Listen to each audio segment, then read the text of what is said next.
Hello, आप लोगों का स्वागत है। तो पिछले क्लास में हम लोगों ने करंट कैरिंग वायर पे मैग्नेटिक फोर्स के बारे में पढ़ा था। ये देखा था कि जो मैग्नेटिक फोर्स है वो आइडियल क्रॉस बी है, जिसको आप इंटीग्रेट कर सकते हैं। और इसके बाद हम लोगों ने ये सीखा था कि जो करंट कैरिंग लूप है वो इनफैक्ट एक क्लोज्ड करंट एलिमेंट होती है, वो एक मैग्नेटिक डाइपोल मोमेंट होती है और इसीलिए उस पर लगने वाला टोटल फोर्स 0 होता है in the uniform magnetic field. ये सारी चीज़ें बिल्कुल वैसी ही हैं जैसा कि हम लोगों ने इलेक्ट्रिक फील्ड और इलेक्ट्रिक डाइपोल के बारे में पढ़ा था। इसके बाद हम लोगों ने टॉर्क निकाला था कि करंट कैरिंग लूप अगर किसी मैग्नेटिक फील्ड में रख दी जाए तो उसके ऊपर टॉर्क लग सकता है। उस टॉर्क का एक्सप्रेशन हम लोगों ने निकाला था। इस क्लास के अंदर में हम लोग इसी टॉर्क के कुछ एप्लीकेशंस पढ़ेंगे। एक तो एप्लीकेशन इलेक्ट्रिक मोटर है जो कि आपने बचपन में पढ़ा होगा। उसके अंदर एक पोल पीसेस होते हैं, pole pieces north south pole pieces, उनके बीच में लूप डाल दिया जाता है। जब उस लूप में करंट बहती है तो उस पर टॉर्क लगता है और उस टॉर्क की वजह से वो लूप घूमती है।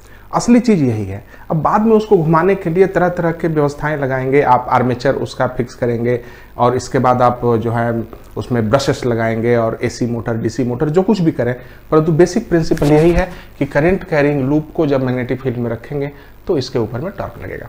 तो हम लोग अपने सिलेबस के ऊपर अगर ध्यान दें तो एक ऐसा एप्लीकेशन है जो परीक्षा के लिए इंपॉर्टेंट है आपके लिए, और वो है गैल्वेनोमीटर। इसलिए हम लोग ध्यान देंगे। मेरी कोशिश होगी कि आज के क्लास में इस गैल्वेनोमीटर को एमीटर वोल्ट मीटर के साथ खत्म कर दूं। थोड़ा तेजी से काम करना पड़ेगा लेकिन हो जाएगा। तो सबसे पहले आइए सीखें हम लोग कि जो गैल्वेनोमीटर है ये क्या करता है। ध्यान दें कि गैल्वेनोमीटर एक ओरिजिनल मशीन है। ये बेसिक मशीन है जो कि कई अन्य मशीनों का हिस्सा हो सकती है। जैसे कि आप जब कार खरीदने जाते हैं तो उस कार की जो चेसिस है वो ओरिजिनल मशीन है। उस चेसिस को आप खरीद लें अगर, तो उसके ऊपर में आप जिस कार का कवर बिठाएंगे वो कार हो जाएगी। थोड़ी मोड़ी डिफरेंस के साथ में चेसिस जो है एक जैसी होती है और खाली उनके ऊपर में कवर, डिजाइन, सीटें और ये सब अलग होती है। उसी तरह से गैल्वेनोमीटर एक बेसिक चेसिस है। उसको थोड़ा सा मॉडिफाई कर सकते हैं तो एमीटर बन जाएगा, उसको थोड़ा सा दूसरे तरह से मॉडिफाई करेंगे तो गैल्वेनोमीटर बन जाएगा, वोल्ट मीटर बन जाएगा। और ये असली चीज गैल्वेनोमीटर के अंदर वो ओरिजिनल मशीन है जो घूमती है। कोई कहेगा कि भाई क्या है ये गैल्वेनोमीटर, तो ध्यान दीजिएगा, आप कहिएगा कि डिटेक्शन और मेजरमेंट ऑफ करंट के लिए बनी होती है। ये करंट को डिटेक्ट कर सकती है और ये करंट को मेजर भी कर सकती है, लेकिन हर परिस्थिति में ये काम नहीं आने वाली है। इसको हर परिस्थिति के लिए डिजाइन करना पड़ेगा। आप कहेंगे क्या डिजाइन? जैसे मान लीजिए कि किसी सर्किट में बहुत थोड़ी करंट बहती है, माइक्रो एम्पियर में करंट बहती है या मिली एम्पियर में करंट बहती है, तो उसके लिए जो गैल्वेनोमीटर आप इस्तेमाल करेंगे, उस गैल्वेनोमीटर का इस्तेमाल आप उस सर्किट में नहीं कर सकते जिसमें कि कई एम्पियर करंट बहती है। जैसे कि सुनार के दुकान में जो तराजू होता है उसका इस्तेमाल आप आलू तौलने के लिए नहीं कर सकते, उसका रेंज ही अलग है। सुनार वाला जो तराजू है वो कुछ मिलीग्राम तौलता है, उसमें अगर एक आलू रख देंगे तो वो फटाक से एक साइड हो जाएगा और मशीन टूट भी जाएगी। इसलिए गैल्वेनोमीटर को हम लोग थोड़ा सा मॉडिफाई करते हैं ताकि हमारी सर्किट के सुटेबल रेंज में वो काम कर सके। एनीवे, तो चलिए आइए हम लोग देखते हैं कि गैल्वेनोमीटर का बेसिक कंस्ट्रक्शन क्या है। हम लोग तेजी से समझ लेंगे उसको, कोई दिक्कत नहीं है। कंस्ट्रक्शन पे आइए। सबसे पहले यहाँ पे दो पोल पीसेस हैं, ये नॉर्थ है, ये साउथ है। तो फील्ड बना यहां से वहां, इधर की ओर फील्ड है। यहां पर हम एक करंट लूप लटका देंगे जिसमें करंट है और उस लूप को नीचे ले आएंगे। इस लूप के ऊपर एक स्प्रिंग लगा देंगे और स्प्रिंग लेके उसको एक बेस पर बिठा देंगे। ये ऑलमोस्ट फ्रिक्शनलेस बेस है। तो अगर इस स्प्रिंग को आप इस करंट लूप को आप इस स्प्रिंग के ऊपर बिठा देते हैं, जब गद्दे की तरह बैठ जाता है, तो इस टाइप के गैल्वेनोमीटर को आप वेस्टर्न टाइप गैल्वेनोमीटर कहते हैं। हम लोग वेस्टर्न टाइप गैल्वेनोमीटर के बारे में पढ़ रहे हैं जो कि आपकी लैब में मिलता है। एनीवे, तो ये लूप रहा, ये मैग्नेटिक फील्ड रहा, और यहां से इस लूप को उठा के लाइए और यहां पे उसका दूसरा टर्मिनल लगा दीजिए। अब देखिए आपके पास रेडी है। जब आप करंट देंगे, मान लीजिए पॉजिटिव नेगेटिव, तो करंट इधर से जाएगी, ऐसे घूम के आएगी, तो ये करंट कैरिंग लूप बन गया, मैग्नेटिक फील्ड में रखा हुआ। क्या होता है असल में, यहां पे ध्यान दीजिए।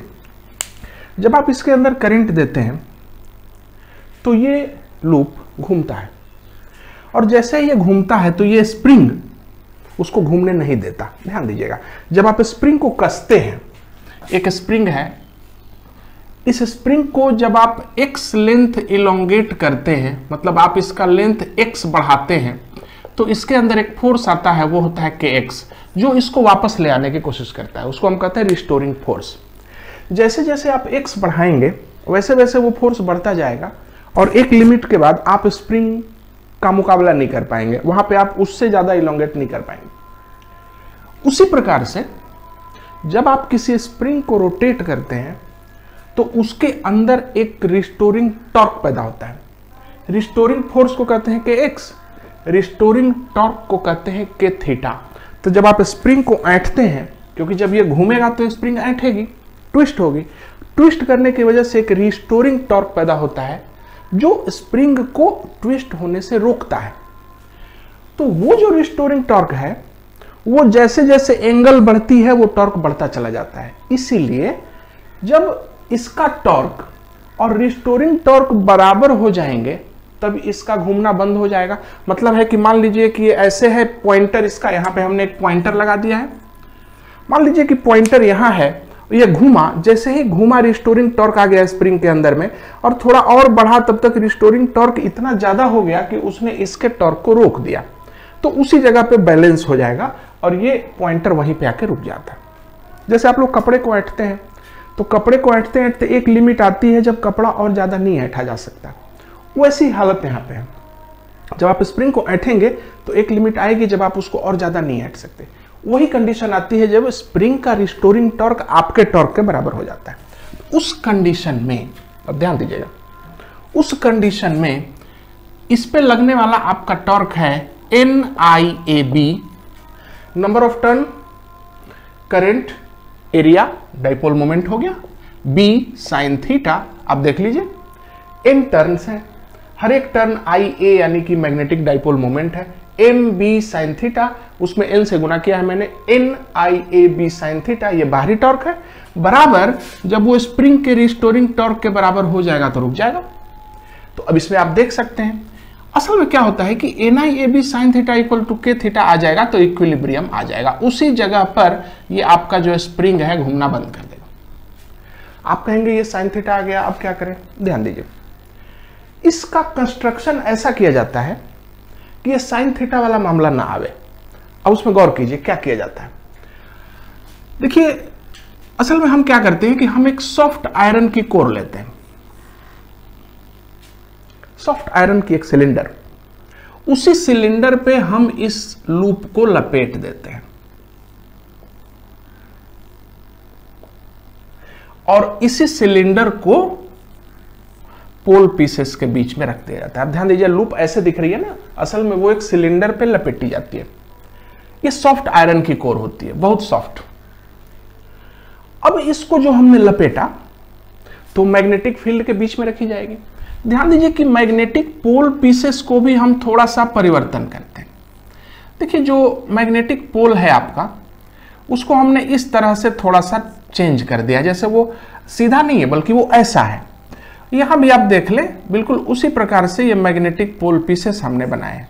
तो मैग्नेटिक पोल पीसेस जो हैं उनको इस तरह से काटा गया है कि उनके बीच में सिलिंड्रिकल स्पेस बन गया है और उसी सिलिंड्रिकल स्पेस में यह सिलेंडर डाल दिया जाता है, उसी में लूप लटका दिया जाता है। इसको अगर आप ऊपर से देखेंगे तो आपको ऐसा दिखेगा। देखिए अगर आप इसको ऊपर से देखेंगे तो इस तरह की सिचुएशन आएगी, उसके अंदर में ये सिलेंडर है। अब ये जो सिलेंडर है इस पे गौर कीजिए कि अब क्या करना है। ध्यान दीजिएगा, ये नॉर्थ और ये साउथ पोल है। मान लीजिए यहाँ पे आपका ये सिलेंडर है। असल में जब आप इस पोल पीसेस को जब आप काटते हैं तो क्या होता है वहां पे गौर कीजिए। इन चीजों को आप अपनी परीक्षा में लिखिएगा। देखिए ये जो आयरन है वो मैग्नेटिक फील्डों को अट्रैक्ट करता है। जब हम लोग पढ़ेंगे मैग्नेटिक प्रॉपर्टीज तब हम लोग इसके बारे में पढ़ेंगे। तो क्या होता है कि यहां से जो फील्ड लाइनें हैं वो सीधे इस आयरन में आती हैं, वहां से ऐसे होकर के वो फिर ऊपर चली जाती हैं। तो आप देख लीजिए इस तरह से जो व्यवस्था है, इस व्यवस्था को हम कहते हैं रेडियल मैग्नेटिक फील्ड। क्या कहते हैं इसको? Radial magnetic field. क्यों ऐसा कहते हैं? आपको नहीं लगता कि ये जो सारी मैग्नेटिक फील्ड लाइनें हैं वो इस सेंटर से निकल रही हैं? देखिए इसको लगता है कि वो इस सेंटर से निकल रही हैं। तो ऐसा लगता है कि सेंटर से निकलने वाला रेडियल मैग्नेटिक फील्ड है। ऐसा फील्ड करने से क्या फायदा है? ऐसा फील्ड करने से फायदा ये है कि ये जो सॉफ्ट आयरन कोर है इसके अंदर ये फील्डें ऑलमोस्ट पैरेलल है और आपने जो लूप बांधी है वो इस तरह से बांधी जाती है। अब ध्यान दीजिए, ये नीले रंग का आप देख रहे हैं ना, ये लूप बंधी हुई है। ध्यान दीजिए कि अब ये अगर थोड़ा सा घूमेगा तो घूमने के बावजूद भी the angle between the magnetic field and the M vector is almost 90 degree. देखिए मैग्नेटिक फील्ड इधर की ओर है और एम उधर की ओर है, सो ऑलमोस्ट 90 डिग्री का एंगल बना रहेगा। थोड़ा सा घूमने से भी कुछ नहीं होगा क्योंकि घूमने से भी एंगल करीब करीब उतना ही बना रहता है। ऐसा अरेंजमेंट करके हम दो चीजें इंश्योर करते हैं। पहली बात, ऐसा अरेंजमेंट करने से ये जो लूप है ये करीब करीब यूनिफॉर्म मैग्नेटिक फील्ड में आ जाती है। और दूसरी बात है कि जो एंगल है इस लूप और इस मैग्नेटिक डाइपोल मोमेंट का ये करीब करीब 90 डिग्री हो जाता है। इसका मतलब है कि हम मैक्सिमम टॉर्क लेते हैं और यूनिफॉर्म टॉर्क लेते हैं। तो ध्यान दीजिएगा, radial magnetic field, soft iron core, इन दोनों कंसेप्ट को मिलाएंगे तो साइन थीटा का वैल्यू हट जाएगा, 1 हो जाएगा। So NIAB equal to K theta, और ऐसे में आप लिखेंगे थीटा का value NAB by K into I, यानी जो करंट बहती है उस करंट के प्रोपोर्शनल है वो थीटा, जहां पे जाके गैल्वेनोमीटर रुक जाता है।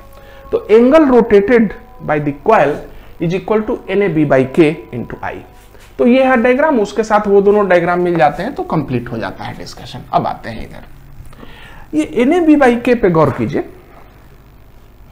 N कांस्टेंट है, number of turns, area constant है लूप का, मैग्नेटिक फील्ड कांस्टेंट है, K कांस्टेंट है स्प्रिंग का। जब सब कुछ कांस्टेंट ही है तो आप इस पूरे को कह सकते हैं गैल्वेनोमीटर कांस्टेंट G, और इसलिए हम लिख सकते हैं theta equal to GI। G is a constant for galvanometer. जब कोई फैक्ट्री मालिक बनाता है गैल्वेनोमीटर तो उस हालत में जब गैल्वेनोमीटर उसके हाथ में आती है तो वो गैल्वेनोमीटर का गैल्वेनोमीटर कांस्टेंट पहले ही बता सकता है वो, क्योंकि उसको सब कुछ मालूम रहता है। तो हर गैल्वेनोमीटर एक गैल्वेनोमीटर कांस्टेंट के साथ आता है जिसका वैल्यू होता है NAB बाई K। अब आइए हम लोग आते हैं कि गैल्वेनोमीटर में दो प्रकार की सेंसिटिविटीज पाई जाती हैं। ध्यान दीजिएगा, सबसे पहला है करंट सेंसिटिविटी। गौर कीजिए, करंट सेंसिटिविटी, ये सीधी सी बात है कि करंट कम हो और फिर भी उसमें अगर डेविएशन हो तो करंट सेंसिटिविटी ज्यादा होती है। Current sensitivity is defined as angle rotated per unit current, यानी करंट सेंसिटिविटी CS होगा थीटा बाई I के, एंगल पर यूनिट करंट, यानी 1 एम्पियर में कितना रोटेशन है, कितना थीटा है। तो करंट सेंसिटिविटी का फॉर्मूला होगा, आप जानते हैं कि थीटा बराबर होता है NAB बाई KI। तो थीटा बाई I करेंगे तो क्या आता है NAB बाई K, यानी करंट सेंसिटिविटी होती है NAB बाई K, रेडियन पर एम्पियर इसका यूनिट है। आप देख लीजिए, अगर आप नंबर ऑफ टर्न्स बढ़ा दें, अगर आप एरिया बढ़ा दें, अगर आप फील्ड बढ़ा दें तो करंट सेंसिटिविटी बढ़ जाएगी। लेकिन अगर आप स्प्रिंग को K बढ़ा दें, कड़ा कर दें, तो करंट सेंसिटिविटी घट जाएगी। इसलिए हम लोग यहाँ पे एक बना लेंगे एक डायग्राम जैसा, N बढ़ेगा, A बढ़ेगा, B बढ़ेगा, K घटेगा, देन करंट सेंसिटिविटी बढ़ेगी। करंट सेंसिटिविटी को बढ़ाने के इतने सारे उपाय हैं जिसमें आप ध्यान दीजिए। अब नंबर ऑफ टर्न्स बढ़ाएंगे तो भारी हो जाएगा, एरिया बढ़ाएंगे तो बल्कि हो जाएगा, मैग्नेटिक फील्ड बढ़ाना एक अच्छा उपाय है, K को भी घटा सकते हैं। मतलब आप जस्टिफाई कर लीजिए कि हम किस तरीके से करंट सेंसिटिविटी को बढ़ाना चाहते हैं। जिस तरह से current sensitivity NAB by K होती है, उसी तरह से वोल्टेज सेंसिटिविटी भी होती है। वोल्टेज सेंसिटिविटी क्या है? वोल्टेज सेंसिटिविटी का मतलब है कि जो एंड पॉइंट है उस कॉइल का, उस पर 1 वोल्ट डालेंगे तो कितना डेविएशन आता है।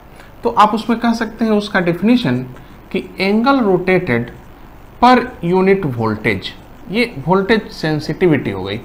तो वोल्टेज सेंसिटिविटी का फॉर्मूला होगा थीटा बाई V, यानी थीटा बाई IR, यहाँ पे R उस कॉइल का रेसिस्टेंस है। अब थीटा बाई I के लिए आप NAB बाई K लिख सकते हैं, इसलिए NAB बाई K। अब देखिए, ये जैसे कि आपने इस समय तय किया था कि करंट सेंसिटिविटी किस चीज़ पे डिपेंड करती है, वैसे ही वोल्टेज सेंसिटिविटी का भी लिख दीजिए। अगर एरिया बढ़ा देंगे तो वोल्टेज सेंसिटिविटी बढ़ जाएगी, अगर अगर B बढ़ा देंगे तो बढ़ जाएगी, अगर K घटा देंगे तो बढ़ जाएगी। परंतु ध्यान दीजिएगा, अगर आपने N का वैल्यू बढ़ाया, ध्यान दीजिएगा, अगर आपने N का वैल्यू बढ़ाया, नंबर ऑफ टर्न्स बढ़ाए, तो ये रेसिस्टेंस भी बढ़ जाएगा। और इन दोनों के बढ़ जाने की वजह से जब ये भी बढ़ा और ये भी बढ़ा, इसके चलते वोल्टेज सेंसिटिविटी पर कोई इफेक्ट नहीं पड़ेगा। तो सिर्फ यहीं पर एक बेसिक अंतर है, ध्यान दीजिएगा। नंबर ऑफ टर्न बढ़ा देंगे तो करंट सेंसिटिविटी बढ़ सकती है, परंतु नंबर ऑफ टर्न बढ़ा देने से वोल्टेज सेंसिटिविटी नहीं बढ़ती है। इसके अलावे बाकी सारी चीज़ों के लिए वोल्टेज सेंसिटिविटी ये हो जाएगा। इस तरह से हम लोग देख सकते हैं कि करंट सेंसिटिविटी और वोल्टेज सेंसिटिविटी का बेसिक फर्क है, ये वो नंबर ऑफ टर्न वाली बात है। नंबर ऑफ टर्न बढ़ा देने से करंट सेंसिटिविटी तो बढ़ जाती है, परंतु नंबर ऑफ टर्न बढ़ा देने से रेसिस्टेंस बढ़ जाता है। इस रेसिस्टेंस के बढ़ जाने की वजह से वोल्टेज सेंसिटिविटी पर कोई इफेक्ट नहीं पड़ता है। तो फाइनली जब ये दोनों बहुत आसान है, अब इसमें आप हमको देख सकते हैं एक फाइनल यहाँ पे फार्मूला आपको मालूम भी चल गया है कि VS is equal to CS by R, voltage sensitivity equal to current sensitivity by R। यहाँ पर एक छोटा सा न्यूमेरिकल अक्सर लोग लिया करते हैं, ध्यान देखिए दीजिएगा कि भाई वो CBSE में एक बार आ चुका था और जब से आया है तब से करीब करीब हर साल हम लोग इसको बता ही देते हैं। क्वेश्चन ये है कि एक गैल्वेनोमीटर है, उस गैल्वेनोमीटर के करंट सेंसिटिविटी को बढ़ाने के लिए 50% बढ़ाने के लिए 50% टारगेट है हमारा। We did number of loops to be double, हमने number of loops को डबल कर दिया। To increase current sensitivity by 50%, we did number of loops to be double, number of loops को डबल कर दिया। तो क्वेश्चन है what is the effect on voltage sensitivity? What is the effect on voltage sensitivity? हम लोग देख सकते हैं CS का फॉर्मूला होता है NAB बाई K। इस फॉर्मूले की कोई आवश्यकता नहीं है। CS डैश यानी कि फाइनल CS वो पुराने वाले से 50% ज़्यादा है, मतलब 1.5 गुना ज़्यादा है, 3/2 CS। तो हम देख सकते हैं कि नया वाला जो CS डैश है वो पुराने वाले करंट सेंसिटिविटी से 1.5 गुना ज़्यादा है। VS का क्या करना है? VS जो भी है, जो भी पहले था, वो बराबर होगा CS बाई R। जो भी CS था R था, लेकिन जैसे ही हम कहेंगे कि VS डैश क्या है, तो आप कहेंगे CS dash by R dash, माने नया वाला CS डैश, नया वाला करंट सेंसिटिविटी बाई नया वाला रेसिस्टेंस। तो यहाँ पे ध्यान दीजिएगा, CS डैश के बदले आप लिख दीजिए 3/2 CS, और R डैश यानी नया वाला R, आपने नंबर ऑफ लूप्स को डबल किया है, इसलिए नया रेसिस्टेंस भी पुराने रेसिस्टेंस से डबल हो जाएगा। और इसीलिए यहाँ पे लिखेंगे 3/4 CS बाई R, यानी कि पुराने 3/4, ठीक है, VS पुराने वाले VS के मुकाबले 3/4 टाइम्स, यानी कि 75% हो गया। सो 75% ऑफ द ओल्ड वैल्यू, ये आपका आंसर है। So this question was not very difficult. अब हम लोग आगे बढ़ेंगे और इस बात को देखेंगे कि जो गैल्वेनोमीटर है हमारा, वो हमारे किस किस काम आ सकता है। चूंकि वो एक रॉ मटेरियल है, चूंकि वो एक बेसिक डिवाइस है, इसलिए हम उसमें थोड़ा थोड़ा परिवर्तन करके उसको एमीटर और वोल्ट मीटर में बदल सकते हैं। अब आइए हम लोग देखते हैं कि एमीटर और वोल्ट मीटर चीज़ें क्या होती हैं। एमीटर और वोल्ट मीटर, उन दोनों को मैं एक साथ लिख रहा हूं ताकि हम लोग एक साथ देखें और कंपैरिजन कर सकें कि वो किस तरह से काम करते हैं। एमीटर जो होता है किसी भी सर्किट के अंदर सीरीज में लगाया जाता है, मतलब करंट बह रही है, उसके अंदर तार को तोड़ दीजिए, तोड़ के उसमें एम्पियर मीटर डाल दीजिए और फिर कंटिन्यू कर दीजिए, ये एमीटर हो गया। ये जो करंट इसमें जाएगी, एमीटर उसका वैल्यू बताएगा।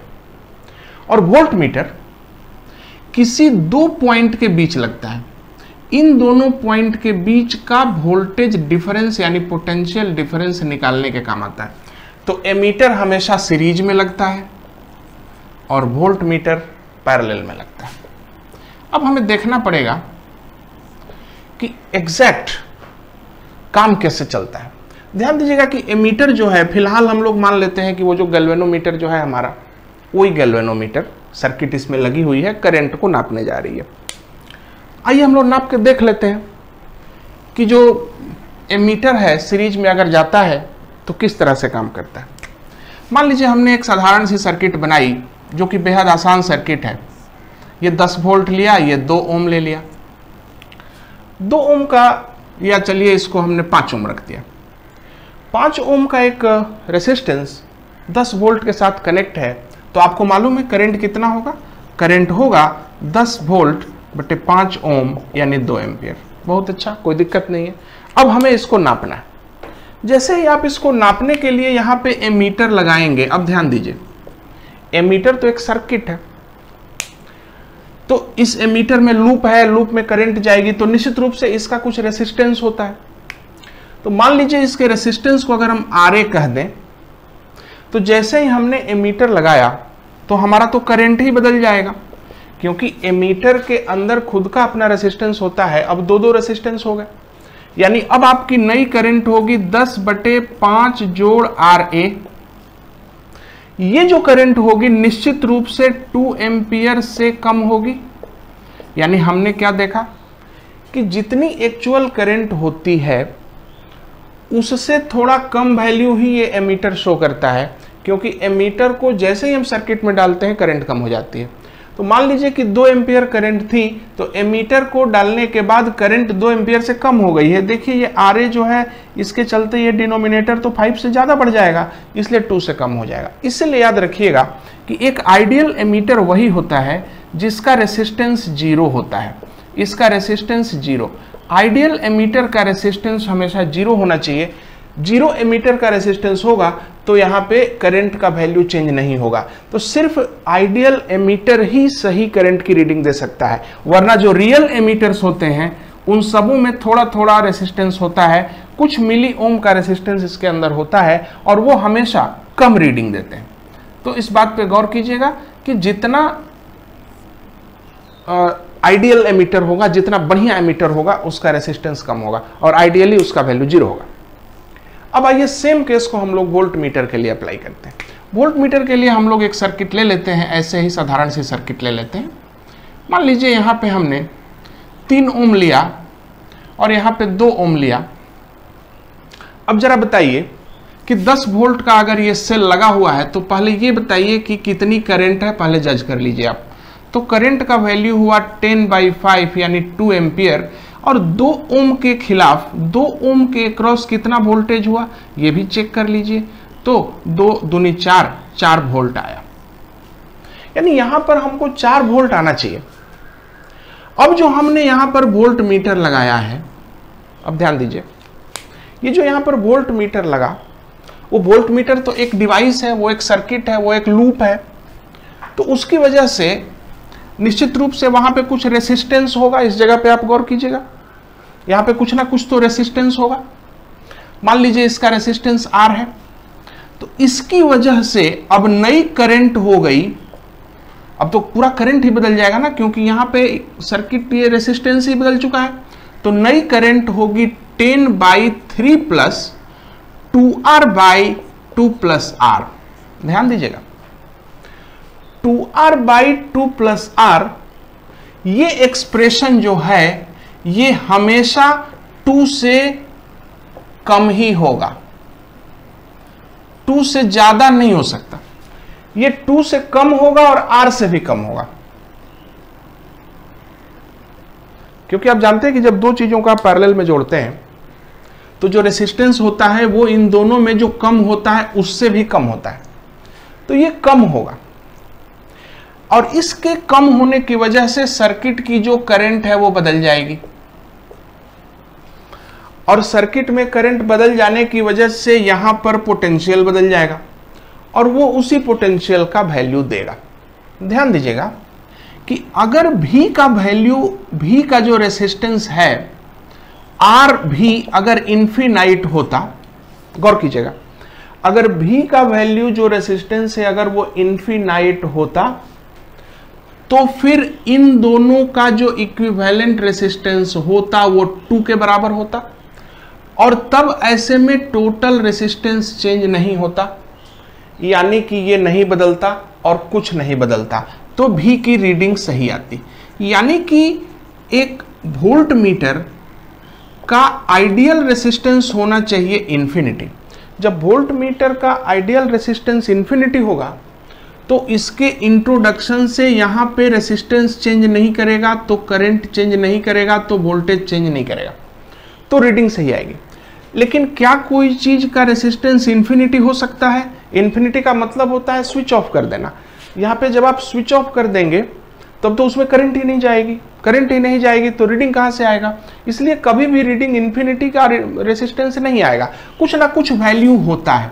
इसलिए याद रखिएगा, एक आइडियल वोल्ट मीटर का रेसिस्टेंस होता है infinity, but real voltmeters जो हैं उनका जो रेसिस्टेंस होता है कुछ मेगा ओम में होता है।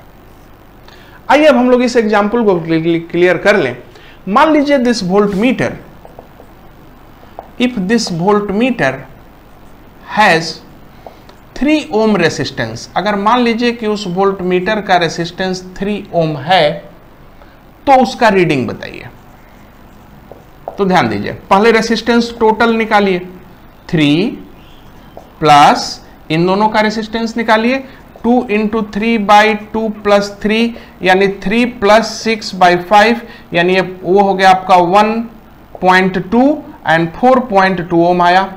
सो करंट का वैल्यू आया 10/4.2 ओम एम्पियर, और वोल्टेज आया, ध्यान दीजिएगा कि एमीटर वोल्ट मीटर किसके अक्रॉस वोल्टेज नापता है?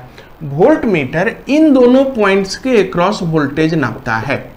इन दोनों पॉइंट्स के अक्रॉस का वोल्टेज का फॉर्मूला होगा ये वाली करंट इनटू इन दोनों का इक्विवेलेंट रेसिस्टेंस। ये वाली करंट से इसको गुना मत कर दीजिएगा, क्योंकि इस वाले के क्रॉस रेसिस्टेंस वोल्टेज निकालने के लिए आपको यहाँ की करंट चाहिए, तो यहाँ की करंट है नोन नहीं, हमको ये वाली करंट नोन है, इसलिए हमको टोटल रेसिस्टेंस लेना पड़ेगा। तो वोल्टेज हुआ 10/4.2 करंट हो गई, और इसका जो रेसिस्टेंस हो गया वो आपको ऑलरेडी बताया गया था, कितना रेसिस्टेंस है? 1.2 है। तो आप देख सकते हैं 12/4.2, आप ठीक से देख लीजिए, ये 2 से थोड़ा सा ज्यादा ही होगा, तो 2 से थोड़ा सा कम आएगा, सॉरी, तो मान लीजिए कि 1.9 वोल्ट आया। अब देख लीजिए, अगर ये वोल्ट मीटर नहीं होता तो एक्चुअल वोल्टेज 4 है, 4 से तो कम हो गया, देखिए, हाँ, एक्चुअल वोल्टेज 4 है, जबकि आपकी रीडिंग कितनी आ रही है? 3 भी नहीं आ रही है, 3 से भी काफी कम आ रही है, हो सकता है कि 2.8 या 2.9 के आसपास आएगी। तो आपने देखा कि जब आप एक रियल वोल्ट मीटर लगाते हैं सर्किट के अंदर, तो जो एक्चुअल वोल्टेज होता है उससे कम ही रीडिंग वो देता है, क्योंकि वो खुद जाके सर्किट को डिस्टर्ब करता है। इसलिए ओवरऑल हम लोगों ने सीखा कि एक आइडियल एमीटर का रेसिस्टेंस 0 होता है, एक रियल आइडियल वोल्ट मीटर का रेसिस्टेंस इन्फिनिटी होता है, और साथ ही साथ हम लोगों ने ये सीखा कि एमीटर और वोल्ट मीटर अगर हम लोग सर्किट में यूज कर लेते हैं तो रियल वोल्ट मीटर लगाने से जो एक्चुअल करंट और एक्चुअल वोल्टेज की रीडिंग होती है वो नहीं आती है, बल्कि थोड़ी सी कम आती है। तो ये बेसिक बातें हैं, इसको हम लोगों ने सीखा। अब हम लोग आगे बढ़े और देखें कि conversion of galvanometer to ammeter कैसे करते हैं। सबसे पहले ये देखें कि ये जो गैल्वेनोमीटर हमने बनाया है, क्या ये गैल्वेनोमीटर किसी लायक है कि ये करंट को नाप सके। सबसे पहले हम ध्यान देंगे कि ये जो गैल्वेनोमीटर बना है इसके अंदर बहुत ही डेलिकेट लूप होती है, बहुत ही डेलिकेट स्प्रिंग होता है, उसकी वजह से थोड़े से करंट में ही ये लूप घूम करके और उसका जो पॉइंटर होता है उस एंड पे चला जाता है।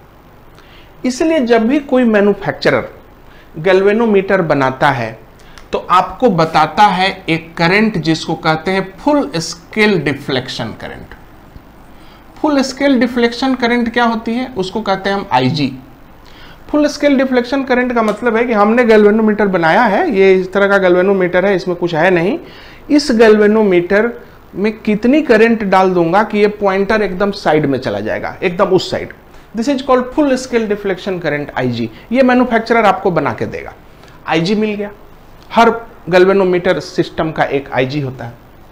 इसके बाद उस गैल्वेनोमीटर की कॉइल का एक रेसिस्टेंस भी होता है। तो चलिए हम लोग कॉइल रेसिस्टेंस जो है उसको G मान लेते हैं। कॉइल रेसिस्टेंस का वैल्यू G हो गया। अब आइए इस गैल्वेनोमीटर को अगर हम इस सर्किट में डाल दें तो क्या ये काम करेगा? ध्यान दीजिए, ये गैल्वेनोमीटर बहुत डेलिकेट है, ये करंट बड़ी हो सकती है। इतनी बड़ी करंट के लिए ये गैल्वेनोमीटर सुटेबल नहीं हो सकता है, जल जाएगा, टूट जाएगा, कुछ भी हो जाएगा। इसलिए हम डायरेक्ट करंट को इसमें फीड नहीं कर सकते। इसलिए ये गैल्वेनोमीटर सीरीज में कनेक्ट करने के लायक नहीं है। तब क्या करेंगे? तब आप तो ध्यान दीजिएगा, तो हम क्या करेंगे कि इस हैवी करंट को इसके साइड से बाईपास कर देंगे। बात को समझिए, ये करंट एक हैवी करंट है, इसी को मेजर करना है, इसी करंट को नापना है। और जिस करंट को आप नापते हैं याद रखिएगा, इसी को रेंज कहते हैं। यही करंट रेंज है, इसी को नापना है। इतनी बड़ी करंट हमारे गैल्वेनोमीटर को हार्म करेगी, इसलिए इस करंट का ज्यादातर हिस्सा हम लोग इधर से बाईपास करके निकाल देते हैं। आपने देखा है शहरों के बाईपास होते हैं। अगर आप किसी शहर से गुजर रहे हैं और आपको शहर में नहीं जाना है, उसको पार करके आगे जाना है, तो आप बाईपास लेते हैं, अंदर सिटी में नहीं जाके बाहर से ही निकल जाते हैं। उसी तरह से अंदर न जाके ये बाहर से ही निकल जाएगा, करंट चला गया। अंदर में बहुत कम करंट जाती है जिसको IG कहते हैं। आप देख लीजिए IG कौन सी करंट है? Full scale deflection current IG। सिर्फ इतनी ही हमको देनी है। तो IG करंट हमने इधर भेजा और बाकी I माइनस IG करंट इधर भेजा। ऐसा करने से क्या हुआ कि इस गैल्वेनोमीटर को बहुत थोड़ी करंट मिली है, लेकिन इतनी ही करंट में ये रीडिंग तो देगा फुल स्केल डिफ्लेक्शन करंट। ध्यान दीजिए, मान लीजिए कि ये 10 एम्पियर है, I का वैल्यू 10 एम्पियर है, लेकिन फुल स्केल डिफ्लेक्शन करंट मात्र 2 एम्पियर है। इसका मतलब है कि हमारा गैल्वेनोमीटर 2 एम्पियर में ही साइड में चला जाता है। तो आप क्या करेंगे कि ये सर्किट डेवलप करेंगे और गैल्वेनोमीटर को सिर्फ 2 एम्पियर ही करंट मिलेगी। तो गैल्वेनोमीटर का 2 एम्पियर करंट में ही पॉइंटर यहां चला जाएगा और आप यहां पे 10 एम्पियर लिख देंगे। ठीक से देख लीजिए, गया है करंट IG, लेकिन जैसे ही गैल्वेनोमीटर का पॉइंटर एंड पे गया, हमने वहां पे कौन सा वैल्यू लिख दिया? ये वैल्यू।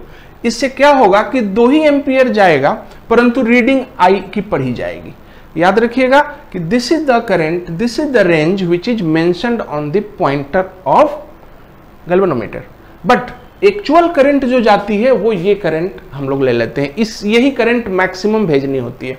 तो अब देखिए यहाँ पे, तो आपने देखा कि क्या गड़बड़ है। ये ज्यादा करंट है, उसमें से थोड़ी करंट यहां गई है, लेकिन उतने ही करंट पे ये जो डिफ्लेक्शन है वो डिफ्लेक्शन मैक्सिमम लिख दिया गया है, स्केल पे हमने बना दिया। और इस तरह से ये रीडिंग आप देखें, करंट भले ही 2 एम्पियर गई हो, परंतु रीडिंग 10 एम्पियर की आ रही है। और करंट अगर 2 से कम होगी, 10 से कम होगी, तो ये भी 2 से कम होगी, तो ये साइड में भी जाएगा। सो सब ये ठीक से काम करेगा। तो हमारा जो प्रिंसिपल है वो यही है कि हम ज्यादा करंट में से सिर्फ उतनी ही करंट को गैल्वेनोमीटर में पास करते हैं जितनी की जरूरत है। और गैल्वेनोमीटर की जो स्केल है, उस स्केल को इस प्रकार से तय करते हैं कि ये वाला वहां पे मेंशन कर दिया जाए। इससे क्या होता है कि पता चल जाता है। अब आइए देखें कि ऐसा जो आपने सर्किट बनाया उसमें ये बहुत छोटा करंट है और ये ज्यादातर करंट है। So this is called shunt, and shunt should be a small resistance in parallel to galvanometer. ध्यान दीजिएगा, गैल्वेनोमीटर के पैरेलल में आप स्मॉल रेसिस्टेंस रखें और फिर इसको गैल्वेनोमीटर प्लस शंट को सीरीज में डाल दें। In parallel, galvanometer plus shunt in parallel को ही हम कहते हैं एमीटर, और इसको सीरीज में डाल दिया जाता है। तो आप देखिए करंट आई गई, करंट आई निकली और ये रीडिंग ले लेगा। यानी कि फिर से एक बार हम आपको समझा देते हैं। यहां पे याद रखिएगा, small resistance shunt connected in parallel to the galvanometer. This is called an ammeter and this is connected in series of the circuit. इससे क्या होगा कि this measures current. कैसे मेजर करता है आइए हम आपको चेक करके दिखा देते हैं। और ये हमेशा याद रखिएगा कि सर्किट ऐसे ही बनाइएगा गैल्वेनोमीटर में। आप देख सकते हैं कि इस जगह पे इन दोनों जगहों का वोल्टेज सेम है। सो आप कह सकते हैं IG into G equal to I minus IG into S. इस तरह से आप शंट का वैल्यू निकाल सकते हैं। ये ओरिजिनल इक्वेशन है, यही लिख दीजिएगा। गेट एस का वैल्यू, एस का वैल्यू निकाल लीजिए, कितना शंट लगेगा उतना पैरेलल में शंट लगेगा। And what is the resistance of ammeter? Resistance of ammeter होगा GS by G plus S, GS by G plus S. और निश्चित रूप से आपने S बहुत स्मॉल लिया है, this is even smaller than S। तो आपने चूंकि S पहले ही से कम लिया है तो इसका टोटल रेसिस्टेंस शंट से भी कम होगा, ओवरऑल एमीटर का रेसिस्टेंस बेहद बेहद बेहद कम होगा। आइए हम लोग क्वेश्चन एक बनाते हैं। क्वेश्चन बनाने से आप पूरी तरह से समझ जाएंगे। क्वेश्चन है, a coil of full scale deflection current 2 milliampere is used as an ammeter of range 10 ampere. Find shunt used, find resistance of ammeter formed, take coil resistance to be 20 ओम। देखिए सवाल को, आपको दो चीजें मिलेंगी, एक IG और एक रेसिस्टेंस ऑफ द कॉइल। आपको क्या मेजर करना है? 10। आइए यहां पे सर्किट बना देते हैं। ये 10 एम्पियर होगा, यहां गैल्वेनोमीटर होगा और ये इधर चला जाएगा, शंट होगा। 10 में से सिर्फ 2 MA इधर जाएगा और बाकी इधर जाएगा। क्लियर? इतने ही करंट से ये गैल्वेनोमीटर का फुल स्केल डिफ्लेक्शन हो जाएगा, लेकिन हम वहां पे लिख देंगे 10 एम्पियर। तो देखने वाला जो पॉइंटर को देख रहा है वो क्या पढ़ेगा? उसको 10 एम्पियर पढ़ेगा। यही पढ़ना था ना, और यहाँ पे आप पढ़ रहे हैं। यानी कुल मिलाकर ये मैनेजमेंट है एक किस्म का। चलिए हम लोग सवाल को बनाते हैं। हम लोग लिखेंगे IG into G 2 into 10 to the power minus 3 into G equal to 10 minus 2 into 10 to the power minus 3 into S. अब ये इतना छोटा है ये वाला कि करीब करीब उसको 10 ही मान सकते हैं। So 2 into 10 to the power minus 3 into G 20 बराबर करीब करीब 10s। और s का वैल्यू आया 4 into 10 to the power minus 3 ohm, यानी 4 मिली ओम। बेहद small resistance s in parallel जोड़ देंगे। सो हम लिखेंगे 4 मिली ओम इन पैरेलल जोड़ देते हैं। जैसे ही 4 मिली ओम पैरेलल जोड़ दीजिएगा, सिर्फ इतनी करंट जाएगी गैल्वेनोमीटर में, उतनी ही करंट जाएगी। आप इस पे 10 एम्पियर लिख दीजिएगा, उसके पॉइंटर पे आपका आंसर आने शुरू हो जाएगा, सब काम होना शुरू हो जाएगा। What is the resistance of the ammeter so formed? Resistance of the ammeter so formed होगा GS by G plus S. तो 4 मिली ओम है ये, और ये है आपका गैल्वेनोमीटर रेसिस्टेंस 20। इन दोनों का पैरेलल कॉम्बिनेशन करेंगे तो 4 मिली ओम से कम ही आएगा। So resistance of the ammeter will be even less than 4 milli ohm. इस तरह से एमीटर बनाया जाता है। याद रखिएगा, low resistance shunt in parallel of the galvanometer and this system is connected in series. Voltmeter को कैसे बनाते हैं? आपने देखा कि एमीटर कैसे बनाते हैं और कैसे न्यूमेरिकल बनता है। वोल्ट मीटर जब यूज करते हैं तो उसकी डिमांड ही अलग है। वोल्ट मीटर क्या करता है कि वो 2 पॉइंट्स के बीच का रेसिस्टेंस नापता है। वोल्ट मीटर, ध्यान दीजिए, इन 2 पॉइंट्स के बीच का रेसिस्टेंस, वोल्ट मीटर नापना है, वोल्टेज नापना है, सॉरी मैंने कह दिया रेसिस्टेंस नापता है। इन 2 पॉइंट के बीच के वोल्टेज को नापना है तो इसी वोल्टेज को रेंज कह देंगे। जिसको नापना है वही रेंज होता है।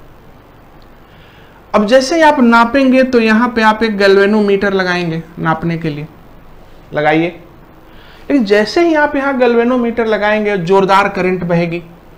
उतनी जोरदार करंट इसको नहीं चाहिए। आपके गैल्वेनोमीटर को सिर्फ फुल स्केल डिफ्लेक्शन करंट ही चाहिए, उससे कम चाहिए, क्योंकि फुल स्केल डिफ्लेक्शन करंट पे ये तो दाहिने साइड चला जाएगा, बाएं साइड चला जाएगा, एंड पे चला जाएगा। आपको उससे कम चाहिए, यानी यहाँ पे हमको सिर्फ IG ही चाहिए, उससे कम, उससे ज़्यादा नहीं चाहिए। कैसे होगा भी फिर ऐसे में? IG is a very small current. ये तब होगा जब आप इसके सीरीज में एक बड़ा रेसिस्टेंस डाल देंगे। अगर इस ब्रांच में इसको डाल देंगे S को, तो it's S is a big resistance. एक लार्ज रेसिस्टेंस S को जब आप यहां जोड़ देंगे तो इस पूरे ब्रांच का रेसिस्टेंस हाई हो जाएगा और इसलिए करंट बेहद कम होगी। इस पूरे को हम लोग भी कहते हैं वोल्टमीटर। कैसे बनाया आपने voltmeter? High resistance shunt in series जोड़ा है आपने और उसको, इस पूरे सिस्टम को पैरेलल में कनेक्ट कर दिया है। बस आपका आंसर आ जाएगा। इक्वेशन कैसे लिखेंगे इसका ध्यान दीजिएगा। V इक्वल टू होगा IG into G plus S। G plus S में IG का गुना करेंगे तो V आएगा, यही याद रखिएगा। आपने S को ऐसा चुना है कि इस सर्किट में IG जाएगा और इस IG की वजह से उसका जो डिफ्लेक्टोमीटर है, डिफ्लेक्शन होगा, एकदम एंड पे चला जाएगा और इस एंड पे जब जाएगा तो आप वहां पे भी लिख दीजिएगा। तो देख लीजिए आपका जो कैसे पढ़ रहा है ये, हालांकि भी वोल्टेज है लेकिन उसमें से थोड़ी सी करंट इसमें जा रही है और उसी थोड़ी सी करंट की वजह से ये एंड पे चला गया और हमने एंड पे भी लिख दिया। अभी लिख दिया तो रीडिंग भी की आ रही है। इस तरह से धोखे में पड़ गए हम और हम लोग पढ़ ले रहे हैं इस चीज को। इसी चीज को हम लोग एक न्यूमेरिकल की मदद से समझ लें। एक छोटा सा न्यूमेरिकल लेंगे क्योंकि ये चैप्टर खत्म हो जाएगा फिर इसमें। क्वेश्चन है, ए कॉइल ऑफ रेसिस्टेंस, वही पुराना कॉइल लेते हैं, 20 ohm and full scale deflection current